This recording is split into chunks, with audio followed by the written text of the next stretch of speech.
Welcome to St. Thomas Citadel's Sunday Message. It's Sunday, June 28th, 2020. We're glad you could join us. We continue our new series, Love Others. I hope that these moments allow you time to reflect on the love that has been shown to you and how to share that with others. Greetings, friends. I just want to give you a bit of an update on the lasagna situation. If you remember a few months back, it almost feels like a year now, back in January, we were talking about New Year's resolutions and trying to do new things. And I said that I wanted to bake a lasagna. I haven't done that yet. I've had lasagna about 4 times that have been made by other people, but haven't had that chance yet to make my own lasagna, which is kind of weird because you think about the situation that we're living in. There's so much time to do anything that we want to do. You think at this point I would have been able to bake that lasagna that I promised the world, but it just hasn't happened that way. And that's the thing about these days. It isn't going at all like the way we think it should. And at times we're tired when we should be fully rested. We are bored when we have time to do almost anything we want. We miss our jobs, we give anything for a family picnic, and we barely remember what it was like to be in church bored. The world is upside down, and life can feel out of balance. And then I start this series on loving others. And your reaction might be, how can I do that when I'm trapped in my house? Your reaction might be, why? Why should I even do that? Or your reaction might be, can you please stop telling me what to do? I'm so tired of everybody telling me what I can do and what I can't do and where I can go and what I should do and what I shouldn't do. And you're right, we're getting an awful lot of that, aren't we? Being told what we can do and what we can't do, and it becomes very difficult to live our lives. And then I came upon this section in this book that I've been reading, Everybody Always by Bob Goff. And it's a rather large section, but I'd like to read it for you because it really communicates what I've been understanding and feeling about what it is to love others in this time. And so just stick with me and we'll read it through. Some of us have been told what we want our whole lives. We've been told we should want to go out for sports or not. We should want a college education or a graduate degree or a particular career. We should want to date this person and not the other one. None of it is mean-spirited, of course. No one means us any harm. It just doesn't sit well with us. A similar but different problem happens in our churches and schools and faith communities too. We're told by someone what God wants us to do and not do. We're told we shouldn't drink or cuss or watch certain movies. We're told we should want to have quiet times in the mornings and talk to strangers about a relationship with God. We're told we should want to go on mission trips and witness to people. And sometimes we do it, even if we don't really know what the words mean. But often, just only for a while.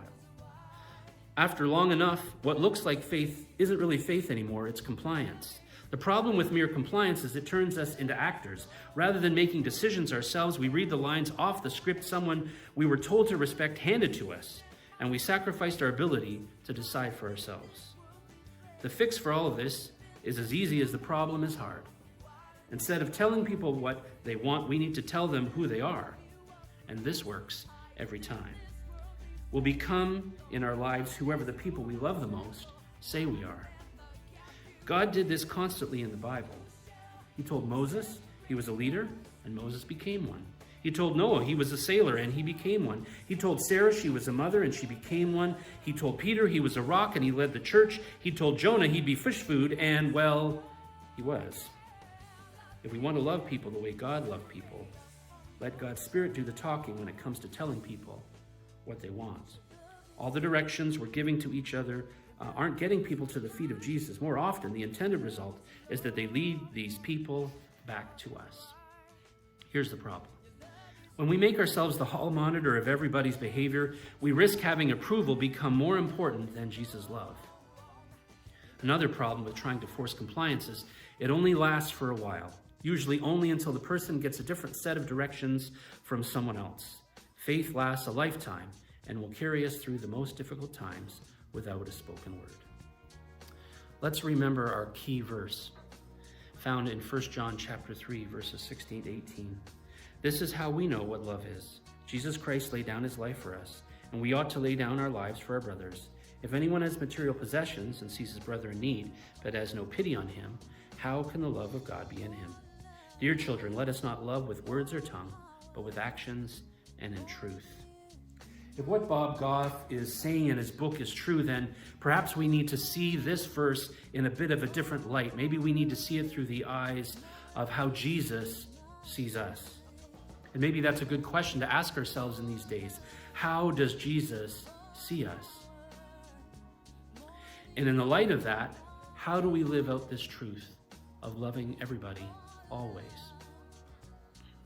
Maybe this will help. Here's another story found in Luke's account in his gospel, the story of when Jesus was invited into the house of Mary and Martha. He's invited to the house, and Mary comes and just sits at his feet and listens. While Martha, she's in the kitchen and in the house and making preparations for their visitor and making sure that everything is right and everything is ready. And at one point, Martha, who's been very busy and probably a little frantic, she comes running out of the house wondering where Mary is and why isn't she helping? And why does she just get to sit and listen to Jesus? Why isn't she helping? And she comes out in a huff looking for this help. And we focus in on Jesus' reaction. And Jesus' reaction is this. He says, what Mary is doing is a good thing.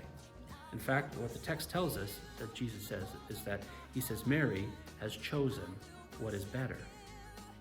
And then he tells this to Martha, you're worried and upset about many things, but few things are needed. Indeed, only one is needed. But what I find interesting is he didn't say what Mary was doing was wrong or bad or she shouldn't be doing this. He just kind of helped her to see that her focus might have been a little off. As I see this, I recognize that some of you are Marys. You stop and listen. You're contemplative. You can slow down. You take time to rest, and when it comes to people and your faith, you feel it. This time of pause, you kind of like it.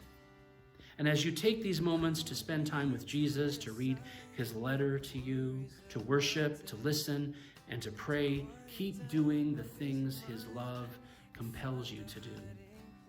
Those ideas that fill your mind, praying for your neighbor, making those calls and listening to a friend, allowing that hurting friend to come and stop by and have a porch visit just so that you can be with them.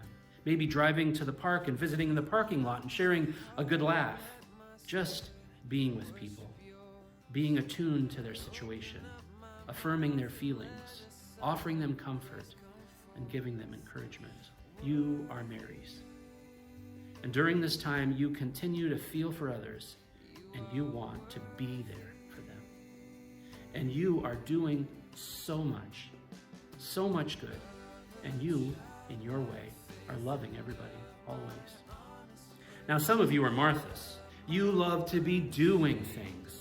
You can't stop almost, and you work behind the scenes, and you're doing the preparations, and you set up the chairs. And even during these times of pandemic and crisis and concern, you have stayed busy. Cards to neighbors, dropping gifts off to friends, that letter to the person who used to sit beside you in church. You continue to serve. You challenge the status quo. You bring order to all this confusion by the things that you do. You confront the wrongs that are happening. You give sound advice and provide important framework so that we can move forward. Keep doing the things that Jesus puts into your heart and in your head, the things that he compels you to do to show love to others. Continue to serve others. Put your faith in action. Bring a meal to a friend or a cold drink to a family. Bring meat for a porch visit. Invite maybe no more than friends to a backyard barbecue. You are Marthas, and you continue to do good. It's who you are, and in your own way, you are showing love to everybody, always. This time of crisis, as it continues, it doesn't have to paralyze us. It doesn't have to stop us from doing things and loving people and wanting the best for others. We have ways that can bring balance to our lives, even without corporate worship, even without the busyness of weekly activities and ministry. We can still meet at the feet of Jesus. And we can still find ways to be useful and to realize our purpose as people who put faith into action. I love that so many of you are Marys. And I love that so many of you are Marthas. You are finding the balance in your life. And in these times, you are remembering who you are. Let's bow for prayer. Father, thank you for your love. Thank you for allowing us to experience it. We confess that during these days, we can let life get unbalanced. We lose our way. We forget who we are. We confess that we often become frustrated with all these rules and we desire freedom. We ask that you intervene and bring provision and protection into our world. We ask that you bring hope and healing. Help us to remember who we are. Help us to love everybody, always. We hope that the words shared today will have encouraged you to take these opportunities given to you this week to love others. We ask that you join us in praying for peace and praying for change. May God bless you during these days.